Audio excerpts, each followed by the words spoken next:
Praise the lord. Welcome to daily breath. ఈ దినము కొరకు సిద్ధపరచబడినటువంటి దేవుని వాక్యాన్ని ధ్యానం చేద్దాం.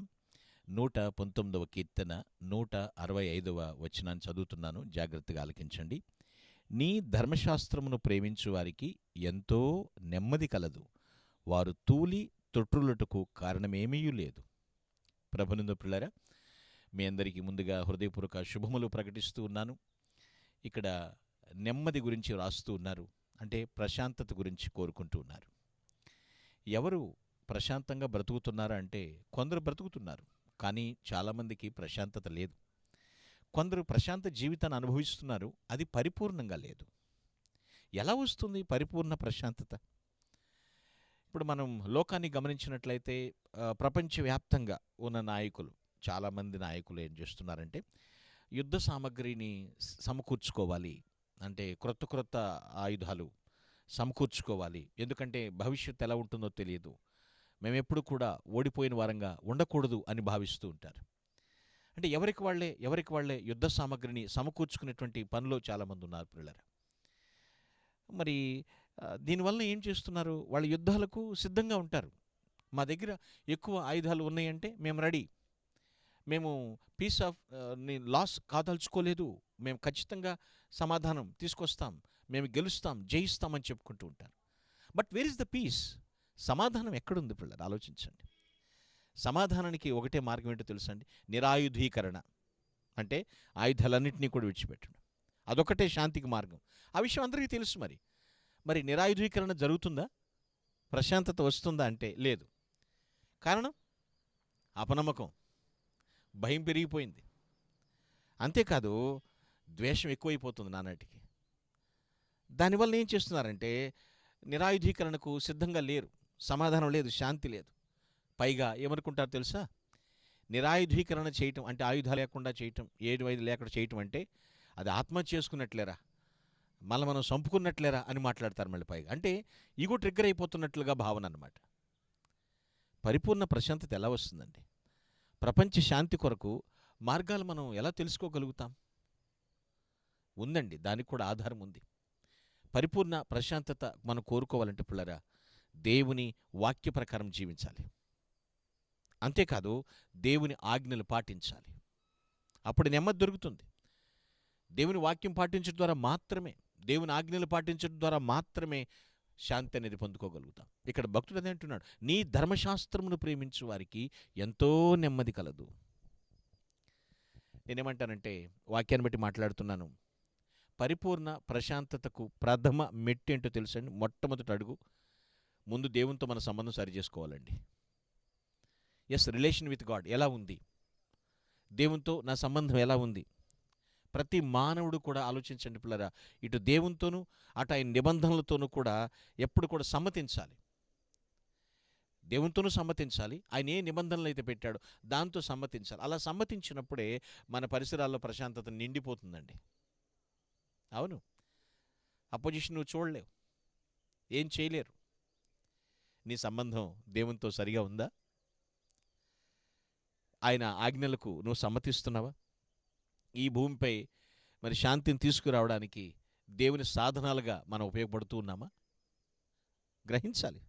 దేవుని ప్రతినిధులుగా, ఒక సద్భావన కలిగినటువంటి వ్యక్తులుగా మనం జీవిస్తే ఎందుకు నెమ్మది రాదు? మనకి నెమ్మది ఉంటుంది, ప్రశాంతత ఉంటుంది. మనిషికి దేవునితో ఎప్పుడైతే సహవాసం లేదో అండి, ఇక అతను చాలా కోల్పోయిన వాడుగా ఉంటాడు. ఎలా ఉంటాడంటే ముందే చెప్పాను నేను, అపనమ్మకంతోనే నిండిపోతాడు, భయంతో నిండిపోతాడు, అంతేకాదు ప్రతీకారంతో కూడా నిండిపోతాడు. కారణం దేవునితో అసోసియేషన్ లేదు, ఆయనతో సంబంధ బాంధవ్యాలు సరిగా లేవు కాబట్టి వాటితో నిండిపోతూ ఉంటాడు. బైబిల్ ఒక మాట ఉంది, ఏంటో తెలుసు? అది దుష్టులకు నెమ్మది ఉండదు. నిజం అది. ఎలా ఉంటుంది నెమ్మది? మరి ఎలా పొందుకోగలుగుతామండి? మనిషి ఆత్మ క్రీస్తుకు లొంగిపోయినప్పుడు. అర్థం చేసుకోండి. అంటే మనము మనతో సమాధానంగా ఉండాలి, దేవునితోనూ సమాధానంగా ఉండాలి అంటే మన ఆత్మ క్రీస్తుకు లొంగిపోవాలి. అంతేకాదు మన అంతర్గత ప్రేరేపణలు శుద్ధి చేయబడాలి. శాంక్టిఫికేషన్ జరగాలి. పిల్లలు ఆలోచించండి, మనిషి ఆత్మ దేవునికి లొంగిపోవాలి, మనిషి అంతర్గత ప్రేరేపణలు శుద్ధి అయినప్పుడే మనిషి తనతో తాను సమాధానంగా ఉంటాడు, దేవునితోనూ సమాధానంగా ఉంటాడు, పరిపూర్ణ ప్రశాంతత అనుభవిస్తాడు. ఈ లోకానికి సమాధాన సమృద్ధి యొక్క వాగ్దానం చేయబడినటువంటి భవిష్యత్తు స్థితి ఉందండి. దేవుడు మా వాగ్దానం చేశాడండి. మనకి బైబిల్లో చూడొచ్చు. పిల్లలు వారు తమ ఖడ్గములను కక్కులు పట్టి నాగడి కక్కులుగా మార్చేస్తారు అని, వారి ఈటెలను మచ్చు కత్తులుగా మార్చేస్తారు, సాగొడతారని చెప్పేసి, జన్మ మీదకి జన్మ ఖడ్గము ఎత్తకుండా ఉంటారు అని, కత్తి దుయ్యరని, ఇక యుద్ధము చేయటం ఎవరు కూడా నేర్చుకోరు, ఆ నేర్చుకుంటాం మానేస్తారని కూడా ఉంది. స్వర్ణయుగం. ఈ స్వర్ణయుగంలో నిరీక్షణ క్రీస్తు ద్వారా రావాలండి.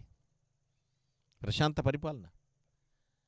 ప్రభువుని పిల్లరా, అవి ఇప్పుడైతే ఎవరికి వాళ్ళు వ్యక్తిగతంగా సమాధానం అనుభవిస్తున్నారేమో, కానీ ప్రపంచ శాంతి కావాలి, పరిపూర్ణ ప్రశాంతత చూడగలగాలి.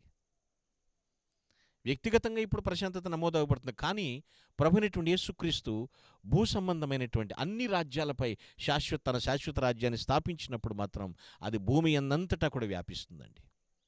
ఆ ప్రశాంతత గురించి మాట్లాడుతున్నాడు.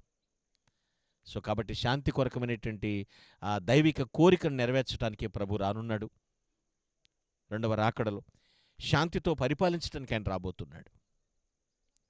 నువ్వు ధర్మశాస్త్రాన్ని ప్రేమిస్తున్నావా? నెమ్మదిని అనుభవిస్తున్నావా? క్రీస్తును దేశములకు తెలియచేయడమే శాంతికి మార్గం, ప్రశాంతత. ఆయన చేసిన శిలువ త్యాగం అందరికీ అందాలి.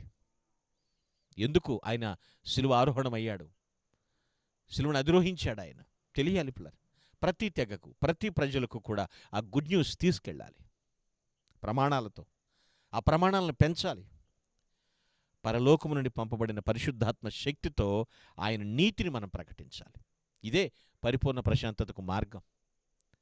ఆయనతో, దేవునితో సహవాసాన్ని సరిచేసుకుందాం, మన హృదయాన్ని శుద్ధి చేసుకుందాం.